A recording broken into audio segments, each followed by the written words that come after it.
بسم اللہ الرحمن الرحیم۔ السلام علیکم ورحمۃ اللہ وبرکاتہ۔ امید ہے کہ آپ سب اللہ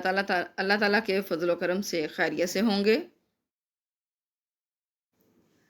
چلیے ہمیشہ کی طرح سے نبی کریم صلی اللہ علیہ وآلہ وسلم پر درود پاک پڑھتے ہیں۔ صلی اللہ علی حبیبی سیدنا محمد وعلیہ وصحبہ وازواجہ وبارک وسلم علیہ۔ اعوذ باللہ من الشیطان الرجیم، بسم اللہ الرحمن الرحیم۔ فَإِن لَّمْ تَجِدُوا فِيهَا أَحَدًا فَلَا تَدْخُلُوهَا حَتَّى يُؤْذَنَ لَكُمْ وَإِن قِيلَ لَكُمُ ارْجِعُوا فَارْجِعُوا هُوَ أَزْكَىٰ لَكُمْ وَاللَّهُ بِمَا تَعْمَلُونَ عَلِيمٌ۔ فَإِن پھر اگر لم نہیں تجدو تم پاؤ فیہا اس گھر میں احدن کسی کو بھی، گھر میں اگر تم کسی کو نہ پاؤ، فلا پس نہ تدخلوہا تم اس میں داخل ہو، حتیٰ یہاں تک کہ یوزنا اجازت دی جائے لکم تمہیں۔ یہ میں نے پہلی آیت میں بھی، اس سے پہلے جو ہے آیت نمبر 27 میں جو ہے یہ میں نے ایکسپلین کر دیا تھا کہ اگر کوئی اجازت دیتا ہے تو پھر اس کی اجازت کے ساتھ آپ اس کی غیر موجودگی میں بھی جا کر بیٹھ سکتے ہیں، ٹھیک ہے۔ فائن پھر اگر لم نہیں تاجدو تم پاؤ، ٹھیک ہے، وجدہ جدہ کا مطلب ہوتا ہے پانا، موجود ہونا کسی کا۔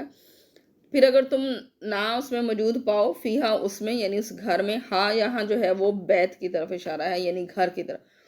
تم اگر پھر اس گھر میں نہ موجود پاؤ احدن کسی ایک کو بھی، فلا پس نہ تدخلوہا تم اس میں داخل ہو، پھر تم اس میں داخل ہو۔ گھر میں اگر کوئی موجود نہیں ہے تو پھر بلا اجازت گھر میں داخل ہونے کی بھی اجازت نہیں، ٹھیک ہے۔ یہی بات میں نے پچھلی آیت میں بھی آپ کو ایکسپلین کی تھی کہ ایسے میں بھی اجازت اللہ تعالیٰ نے دی ہے کہ اگر گھر میں کوئی بھی نہ ہو تو یہ نہیں ہے کہ تم جا کے بیٹھ سکتے ہو کہ کوئی بھی نہیں ہے تو کوئی بات نہیں، خالی گھر ہے۔ کیا اللہ تعالیٰ نے فرمایا حتیٰ یہاں تک کہ یؤذن اجازت دی جائے لکم تمہیں، جہاں تک کہ تمہیں اجازت دی جائے، یعنی تمہیں یہ کہا گیا ہو کہ میں نے جیسے مثال دی تھی آپ کو کہ اگر کوئی شخص جو ہے وہ کسی کام سے باہر ہے یا آپ نے اس سے ملاقات کرنی ہے اور آپ نے اس سے ٹائم لیا ہوا ہے اور وہ آپ سے کہے کہ جی آپ اس ٹائم پر آ جائیے گا، اور اگر میں گھر میں نہ بھی ہوا تو آپ میرے گھر میں بیٹھ جائیے گا، میرے کمرے میں بیٹھ جائیے گا تو میں آ جاؤں گا، ٹھیک ہے۔ تو یہ اس صورت میں ہے جب آپ کو اجازت دی جائے۔ اس کا مطلب یہ نہیں ہے کہ گھر میں کوئی بھی نہیں ہے تو آپ دندناتے ہوئے اندر گھروں میں جا کر جو ہے وہ بیٹھ جائیں کہ گھر میں کون سا کوئی ہے تو مجھے اجازت طلب کرنے کی ضرورت نہیں، ٹھیک ہے۔ کسی کی غیر موجودگی میں بھی کسی کے گھروں میں جانا جو ہے وہ زیب نہیں دیتا، کیونکہ ان کی ضروریات کی چیزیں ہیں، اور ایسے خام خواہ میں اب یہ دیکھیں اس بات میں جو ہے وہ اللہ تعالیٰ نے کتنا کینلی بتا دیا کہ اگر آپ کسی کی غیر موجودگی میں بھی کسی کے گھر میں چلے جاتے ہیں، کوئی ان کی چیز گمشدہ ہو رہے تو وہ آپ پر شک کریں گے کہ بھی ہمارے گھر سے یہ فلاں چیز جو ہے وہ کیونکہ یہ میری غیر موجودگی میں تھا تو لے لی ہوگی یا ایسے، ٹھیک ہے۔ تو اس لحاظ سے جو ہے وہ اللہ تعالیٰ نے سارا کچھ منع کر دیا کہ گھر میں نہیں بھی ہے تب بھی آپ نے گھر میں کسی کی اجازت کے بغیر نہیں جانا۔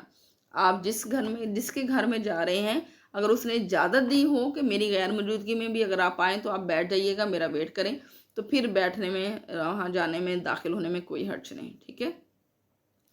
فَإِن پھر اگر نہ تجدو تم پاؤ فیہا اس گھر میں احدن کسی ایک کو بھی، فلا پس نہ تدخلوہا تم اس میں داخل ہو، حتیٰ یہاں تک کہ یوزنا اجازت دی جائے لکم تم کو، وَإِن اور اگر قیلا کہا جائے لکم تم سے ارجعوا لوٹ جاؤ۔ ارجعوا میں لفظ رجوع کا جو ہے وہ پوشیدہ ہے، یعنی رجع یعنی لوٹ جانا، ٹھیک ہے۔ پھر اگر وائن اور اگر قیلا کہا جائے لکم تم سے ارجعوا لوٹ جاؤ، فرجعوا تو پھر لوٹ جاؤ، یعنی اگر تمہیں یہ کہا جائے کہ چلے جاؤ، واپس چلے جاؤ، تو پھر واپس چلے جاؤ۔ ہوا یہ ازکا زیادہ پاکیزہ ہے لکم تمہارے لیے، واللہ اور اللہ بما تعملون جو تم عمل کرتے ہو علیم جاننے والا ہے۔ اب بات کیا ہے کہ اللہ تعالیٰ یہ ارشاد فرماتا ہے کہ سم ٹائمز یہ بھی ہوتا ہے، یعنی زبردستی نہیں کرنی کسی کو کہ بھی مجھے اجازت دو اور میرے گھر میں آنا ہے۔ ہمارے ہاں جیسا ہوتا ہے کہ جی اگر ہم کسی کے گھر جاتے ہیں ہم اس کو بتائے بغیر، انفارم کیے بغیر ہم چلے جاتے ہیں، اور پھر جب ہم دیکھتے ہیں کہ جی اگلا بندہ کوئی ایسی ضرورت بھی ہو سکتا ہے کہ وہ آپ سے اس وقت ملاقات نہ کر سکتا ہو، کوئی ایسی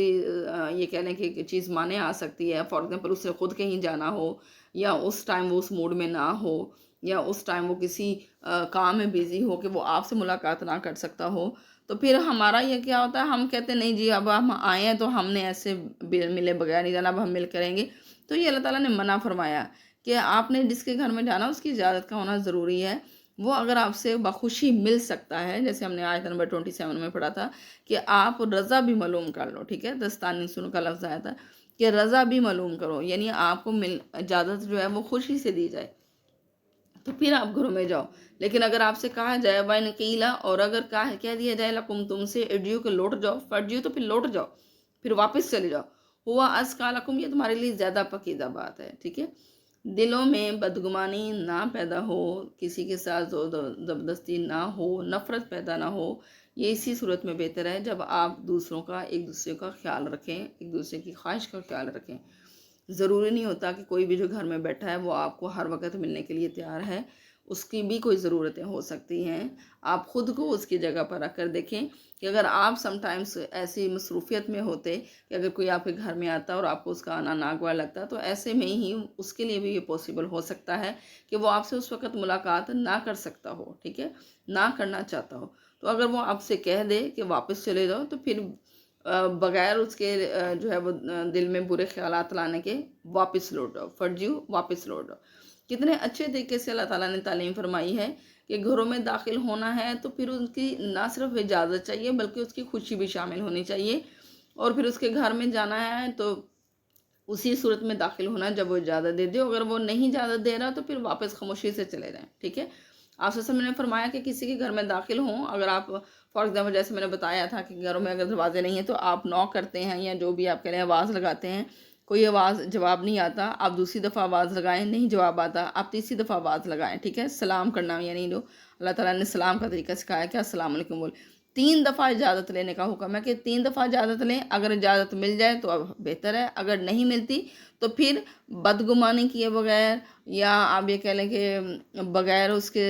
برا بلا کہے، آپ واپس خاموشی سے لوٹ جائیں، ٹھیک ہے۔ 3 دفعہ اجازت کا اللہ تعالیٰ نے حکم دیا۔ واللہ، اور اللہ، بما تعملون، جو تم عمل کرتے ہو، علیم، جاننے والا ہے۔ واللہ بما تعملون علیم، اور اللہ تمہارے اعمال سے واقف ہے یا تمہارے اعمال کو جاننے والا ہے۔ اللہم صلی وسلم علی محمد وعلی آلہ وصحبہ اجمعین۔ آخر میں اللہ تعالیٰ سے دعا ہے کہ اللہ تعالیٰ ہم سب کو قرآن پاک پڑھنے، سمجھنے اور اس پر عمل کرنے کی توفیق عطا فرمائے۔ آمین ثم آمین، اللہ نگہبان۔